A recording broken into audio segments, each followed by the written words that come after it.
যখনই কোনো মাছ মাংস বা তরকারি দিয়ে ভাত খাইতে মনে চাবে না, মানে মুখে যখন কোনো রুচি থাকবে না, বিশ্বাস করেন তখন এই ভর্তাটা বানায় খাবেন। এক প্লেট ভাত আপনি যে কোন কোন সময় শেষ করে ফেলবেন নিজেও টের পাবেন না। যদিও আমার এখন দেখে আমার আবার খাইতে মনে চেতেছে।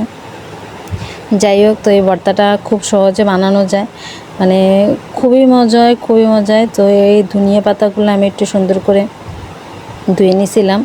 আর হচ্ছে পেঁয়াজ আর রসুন মরিচ বেশি করে দিতে হবে।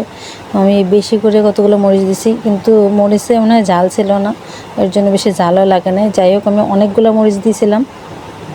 তো এগুলো সুন্দর করে অল্প তেলে আমি একটু ভেজে নিয়েছিলাম। একটু লাল লাল হয়েছে পরে হচ্ছে যে পাটায় দিয়ে দিছি। এরপরে সুন্দর করে শুধু বাটবেন, মানে দেখলেই কি খাইলে বারবার খাইতে মনে যাবে।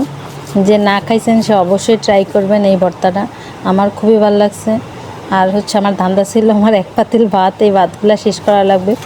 তো এই ভর্তা বানাইছি, মানে তরকারি দিয়ে খাইতে মন চেতেছিল না দেখে এই ভর্তা বানানো।